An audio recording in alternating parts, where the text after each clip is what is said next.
लड़का वंश का कुलदीपक होता है। पिता का नाम रोशन करता है और बुढ़ापे का सहारा होता है। पर लड़की शादी करके चली जाती है। ऐसी सोच रखने वाला वह पड़ोसियों को भी यह बात बताता था। शादी के कुछ साल बाद उसे दो लड़के हुए।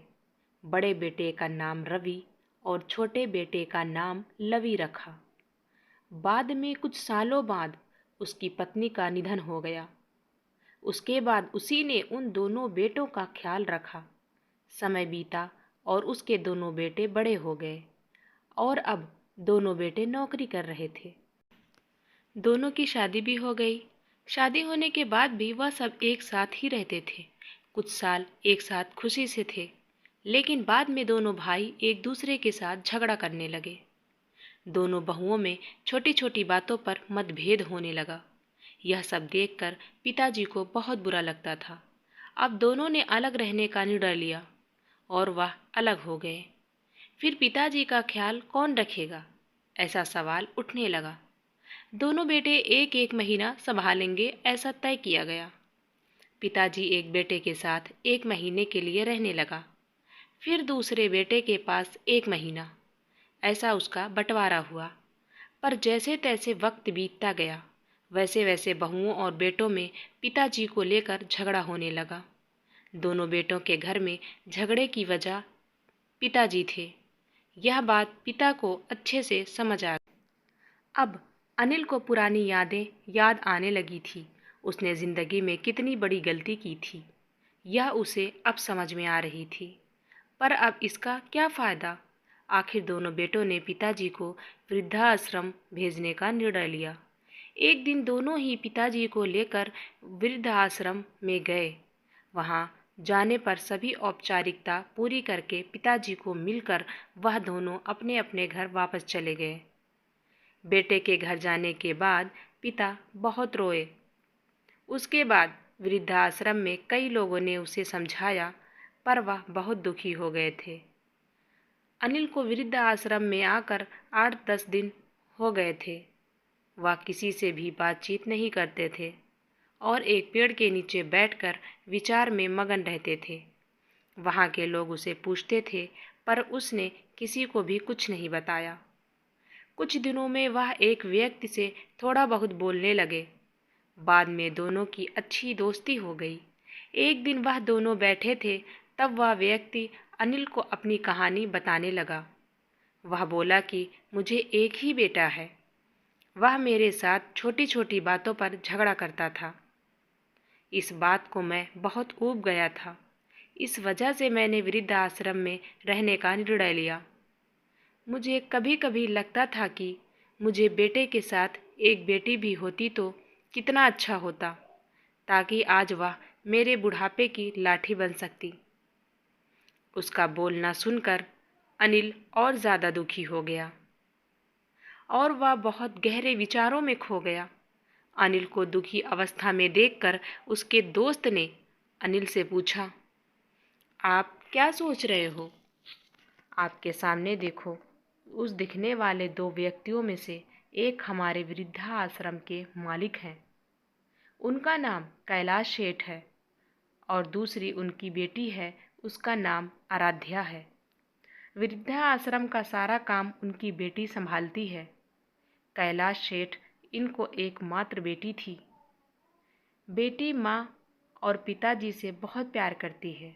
उतना ही प्यार वह वृद्धाश्रम के हर एक व्यक्ति से प्यार करती है। अनिल सिर्फ उसकी तरफ देखते ही रह गया और उसका मन और भी ज़्यादा दुखी होने लगा। रात होने लगी थी। हर एक वृद्ध अपने अपने रूम में जाने लगे। अनिल भी उसके रूम में जाता है। रात का खाना जल्दी खाकर सब लोग सो जाते हैं। अनिल को उसका बीता हुआ कल याद आता है। अनिल की शादी होने के बाद उसे पहली बेटी हुई थी। उस वक्त उसे बहुत गुस्सा आया था। पत्नी के मना करने के बाद भी गुस्से में उसने बेटी को उठाया और दूर जाकर उसे वहां छोड़ आया। पर अब पश्चाताप करने के सिवाय रास्ता भी नहीं था। अनिल को रात भर नींद नहीं आई। दूसरे दिन वृद्धाश्रम में एक छोटा सा प्रोग्राम था। हर एक जन जल्दी उठता और अपने अपने काम में लग जाते। दोपहर को सब लोग हॉल में इकट्ठा हुए। कैलाश सेठ और आराध्या भी आए हैं वहाँ पर। प्रोग्राम चालू था तब कैलाश सेठ का ध्यान 2-3 बार अनिल की तरफ गया।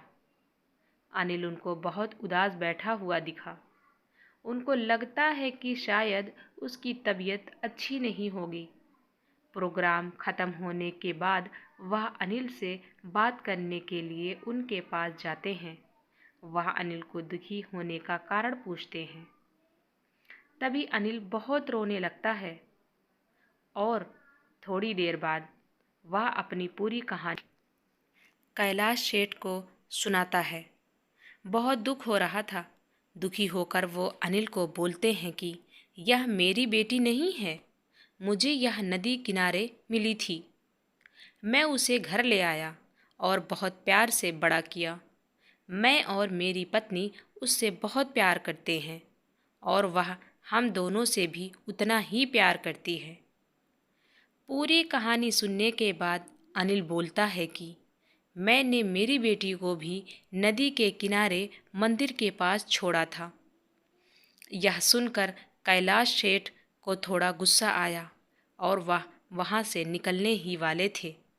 तभी उसी वक्त वह अनिल को पूछते हैं, आपकी बेटी का बर्थ मार्क वगैरह आप बता सकते हो क्या?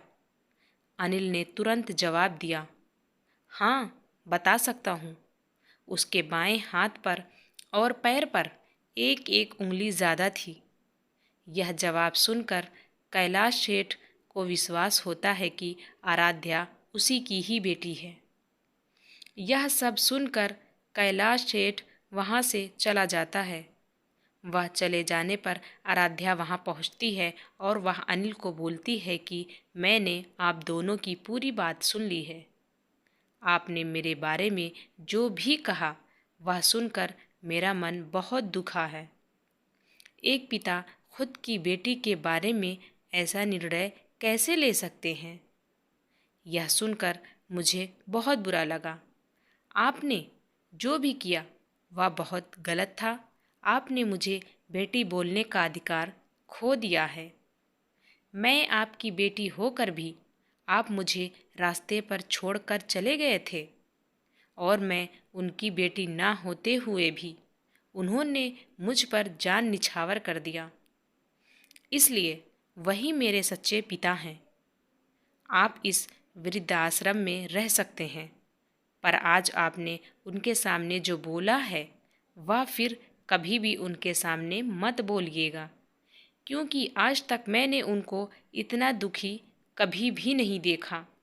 इतना बोलकर आराध्या वहाँ से चली। अनिल सिर्फ आंखों में आंसू लाकर उसकी तरफ देखता रह गया और अपने नसीब को दोष देता रहा। दूसरे दिन सुबह किसी को भी ना बताते हुए अनिल वृद्धाश्रम छोड़कर चला गया। कैसी लगी आज की हमारी कहानी? अगर अच्छी लगी हो तो शेयर, लाइक और सब्सक्राइब करना मत भूलिएगा।